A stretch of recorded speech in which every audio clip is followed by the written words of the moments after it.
Hello दोस्तों, मैं हूं आप सबका दोस्त और इस चैनल का होस्ट अभिषेक। जरा इमेजिन कीजिए, अगर हम मरे हुए इंसान को वापस से जिंदा कर पाए तो।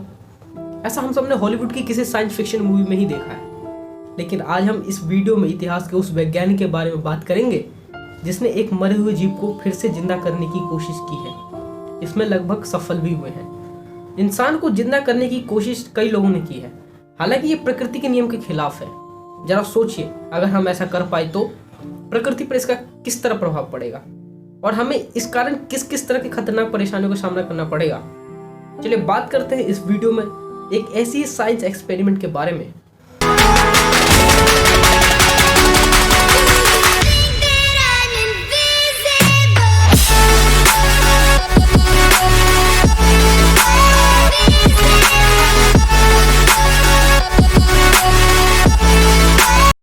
साल 1934 में विज्ञान के इतिहास में कुछ ऐसा हुआ जिसका किसी ने उम्मीद तक नहीं की थी।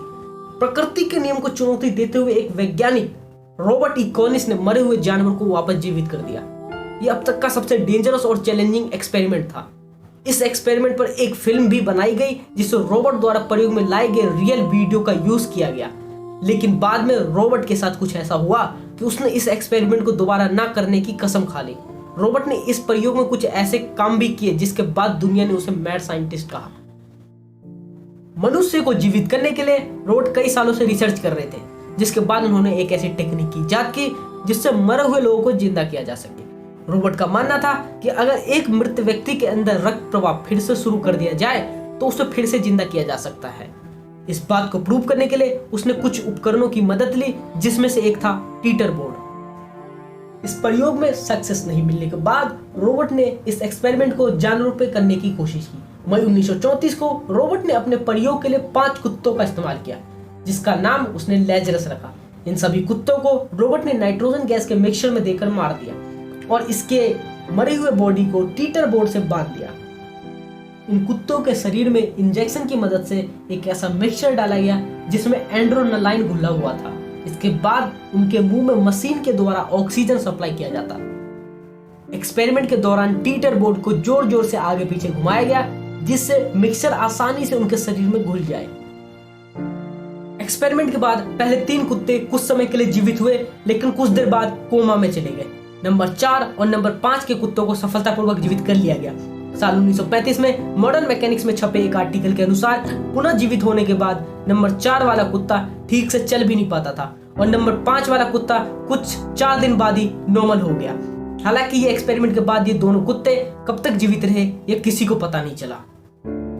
साल 1934 में डॉक्टर कोनिस के इस एक्सपेरिमेंट पर एक फिल्म भी बनाई गई जिसका नाम था लाइफ रिटर्न। इस फिल्म में रॉबर्ट ने खुद काम किया, साथ ही इस फिल्म में रॉबर्ट द्वारा प्रयोग के दौरान लिए असल वीडियो का इस्तेमाल किया गया। इस वजह से इस फिल्म को काफी विरोध भी किया गया।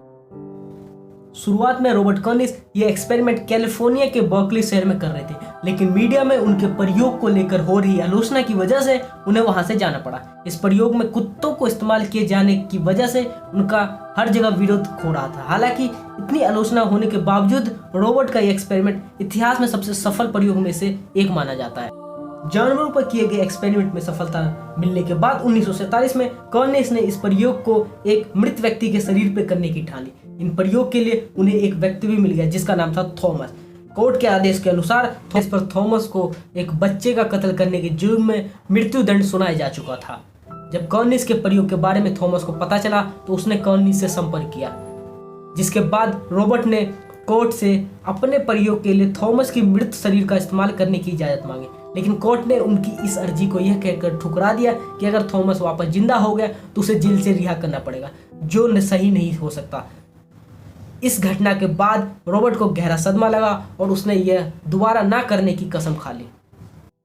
उम्मीद करता हूँ वीडियो आप सभी को अच्छी लगी होगी। वीडियो को लाइक कर दो, चैनल को सब्सक्राइब कर दो और मन करे तो यार वीडियो शेयर भी कर दो।